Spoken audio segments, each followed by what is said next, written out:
प्रश्न नंबर 1। दूध में कौन सा विटामिन नहीं पाया जाता है? इसका उत्तर होगा विटामिन सी दूध में नहीं पाया जाता है। प्रश्न नंबर 2। विटामिन ई की कमी से कौन सा रोग होता है? इसका उत्तर होगा विटामिन ई की कमी से बांझपन रोग होता है। प्रश्न नंबर 3। विटामिन सी का रासायनिक नाम क्या है? इसका उत्तर होगा विटामिन सी का रासायनिक नाम एस्कॉर्बिक एसिड है। प्रश्न नंबर 4। वसा में घुलनशील विटामिन कौन कौन से हैं? दोस्तों, इसका उत्तर होगा वसा में घुलनशील vitamin vitamin A, vitamin D, vitamin E और विटामिन के है। प्रश्न नंबर 5। साधारण नमक का रासायनिक नाम क्या है? दोस्तों, इस प्रश्न का उत्तर होगा साधारण नमक का रासायनिक नाम सोडियम क्लोराइड होता है। प्रश्न नंबर 6। हंसाने वाली गैस का नाम क्या है? हंसाने वाली गैस का नाम नाइट्रस ऑक्साइड होता है। प्रश्न नंबर 7। धावन सोडा का रासायनिक नाम क्या है? दोस्तों, इस प्रश्न का उत्तर होगा धावन सोडा का रासायनिक नाम सोडियम कार्बोनेट होता है। प्रश्न नंबर 8। पीतल किन दो धातुओं का मिश्रण है? दोस्तों, इस प्रश्न का उत्तर होगा पीतल, तांबा और जस्ता इन दोनों धातुओं का मिश्रण होता है। प्रश्न नंबर 9। कैल्सीफेरॉल किस विटामिन का रासायनिक नाम है? दोस्तों, इस प्रश्न का उत्तर होगा कैल्सीफेरॉल विटामिन डी का रासायनिक नाम होता है। प्रश्न नंबर 10। नेत्रदान में नेत्र का कौन सा भाग दान किया जाता है? दोस्तों, इस प्रश्न का उत्तर होगा नेत्रदान में नेत्र का जो भाग दान किया जाता है उसे हम कॉर्निया कहते हैं। प्रश्न नंबर 11। किस विटामिन में कोबाल्ट होता है? इस प्रश्न का उत्तर होगा विटामिन B12 में कोबाल्ट होता है। प्रश्न नंबर 12। कोशिका का पावर हाउस किसे कहा जाता है? इस प्रश्न का उत्तर होगा कोशिका का पावर हाउस माइटोकॉन्ड्रिया को कहा जाता है। प्रश्न नंबर 13। लाल रक्त कणिकाओं का निर्माण हमारे शरीर के किस भाग में होता है? इस प्रश्न का उत्तर होगा लाल रक्त कणिकाओं का निर्माण हमारे शरीर में बड़ी हड्डियों की लाल अस्थि मज्जा में होता है। प्रश्न नंबर 14। राष्ट्रीय विज्ञान दिवस कब मनाया जाता है? इस प्रश्न का उत्तर होगा राष्ट्रीय विज्ञान दिवस 28 फरवरी को मनाया जाता है। प्रश्न नंबर 15। ब्लड प्रेशर मापने के लिए किस यंत्र का प्रयोग किया जाता है? दोस्तों, इस प्रश्न का उत्तर होगा ब्लड प्रेशर मापने के लिए रक्तचाप मापी या स्फाइग्नोमैनोमीटर का उपयोग किया जाता है। प्रश्न नंबर 16। कंप्यूटर की परमानेंट मेमोरी को क्या कहा जाता है? दोस्तों, इस प्रश्न का उत्तर होगा कंप्यूटर की परमानेंट मेमोरी को रोम कहा जाता है। रोम यानी कि रीड ओनली मेमोरी। प्रश्न नंबर 17। किस अधिवेशन में कांग्रेस उदारवादी और उग्रवादी नामक दो दलों में विभाजित हो गई थी? इस प्रश्न का उत्तर होगा 1907 के सूरत अधिवेशन में कांग्रेस उदारवादी और उग्रवादी नामक दो दलों में विभाजित हो गई थी। प्रश्न नंबर 18। तंजौर का बृहदेश्वर मंदिर किसने बनवाया था? इस प्रश्न का उत्तर होगा तंजौर का बृहदेश्वर मंदिर राजा राम प्रथम चोल ने बनवाया था। प्रश्न नंबर 19। मुगल सम्राट अकबर का जन्म कहाँ हुआ था? दोस्तों, मुगल सम्राट अकबर का जन्म अमरकोट के दुर्ग में हुआ था।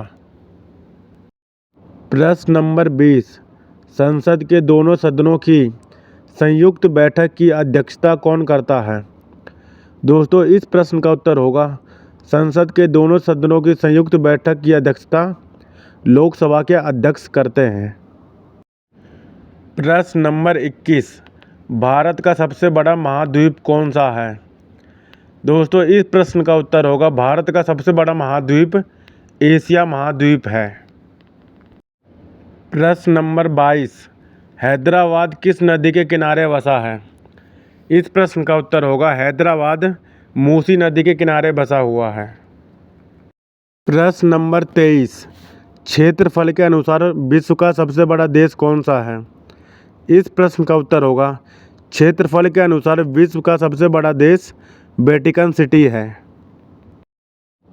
प्रश्न नंबर 24, साइमन कमीशन के बहिष्कार के दौरान लाठीचार्ज से किस नेता की मृत्यु हो गई थी?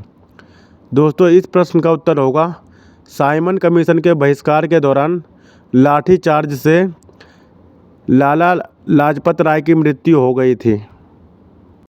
प्रश्न नंबर 25, भारत में निर्मित प्रथम कंप्यूटर का नाम क्या है? इस प्रश्न का उत्तर होगा भारत में निर्मित प्रथम कंप्यूटर का नाम सिद्धार्थ है। और दोस्तों, आप सभी याद रखना, भगवान गौतम बुद्ध के बचपन का नाम भी सिद्धार्थ ही था। प्रश्न नंबर 26, गायत्री मंत्र का उल्लेख किस ग्रंथ में है? तो दोस्तों, याद रखना, गायत्री मंत्र का उल्लेख ऋग्वेद में है। प्रश्न नंबर 27, मानव शरीर में पाचन क्रिया अधिकतर किस अंग में संपन्न होती है? दोस्तों, इस प्रश्न का उत्तर होगा मानव शरीर में पाचन क्रिया अधिकतर छोटे आंत में संपन्न होती है। प्रश्न नंबर 28, आनुवांशिकता के नियम का प्रतिपादन किसने किया था? इस प्रश्न का उत्तर होगा आनुवांशिकता के नियम का प्रतिपादन ग्रेगर मेंडल ने किया था। प्रश्न नंबर 29, मानव द्वारा सबसे पहले किस धातु का प्रयोग किया गया था? दोस्तों, इस प्रश्न का उत्तर होगा तांबा एक ऐसा धातु है जिसे मानव द्वारा सबसे पहले प्रयोग किया गया था। प्रश्न नंबर 30, बॉल पेन किस सिद्धांत पर काम करता है? दोस्तों, इसका उत्तर होगा बॉल पेन पृष्ठीय तनाव पर काम करता है। प्रश्न नंबर 31, रेशम के कीड़े किस वृक्ष के कोमल पत्तियों पर पाले जाते हैं? इसका उत्तर होगा रेशम के कीड़े शहतूत के वृक्ष पर पाले जाते हैं। प्रश्न नंबर 32, राजस्थान में खेतड़ी किसके लिए प्रसिद्ध है? इसका उत्तर होगा राजस्थान में खेतड़ी तांबे के लिए प्रसिद्ध है। प्रश्न नंबर 33, सुएज नहर किन दो सागरों को जोड़ता है? दोस्तों, इसका उत्तर होगा सुएज नहर भूमध्य सागर और लाल सागर को जोड़ता है। प्रश्न नंबर 34, पनामा नहर किन दो महासागरों को जोड़ती है? दोस्तों, इसका उत्तर होगा पनामा नहर प्रशांत महासागर और अटलांटिक महासागर को जोड़ता है। प्रश्न नंबर 35, भारत के संघीय क्षेत्र दादरा व नगर हवेली की राजधानी कौन सी है? दोस्तों, इसका उत्तर होगा भारत के संघीय क्षेत्र दादरा व नगर हवेली की राजधानी सिलवासा है। प्रश्न नंबर 36, क्षेत्रफल की दृष्टि से भारत का सबसे छोटा राज्य कौन सा है? दोस्तों, क्षेत्रफल की दृष्टि से भारत का सबसे छोटा राज्य गोवा है। प्रश्न नंबर 37, जनसंख्या की दृष्टि से भारत का सबसे छोटा राज्य कौन सा है? दोस्तों, जनसंख्या की दृष्टि से भारत का सबसे छोटा राज्य सिक्किम है। प्रश्न नंबर 38, पृथ्वी दिवस कब मनाया जाता है? दोस्तों, आप सभी ध्यान रखना, पृथ्वी दिवस 22 अप्रैल को मनाया जाता है। प्रश्न नंबर 39, फूलों की घाटी किस राज्य में स्थित है? दोस्तों, इस प्रश्न का उत्तर होगा फूलों की घाटी उत्तराखंड के चमोली जिले में स्थित है। प्रश्न नंबर 40, मानव शरीर की सबसे बड़ी ग्रंथि कौन सी है? दोस्तों, मानव शरीर की सबसे बड़ी ग्रंथि यकृत होती है।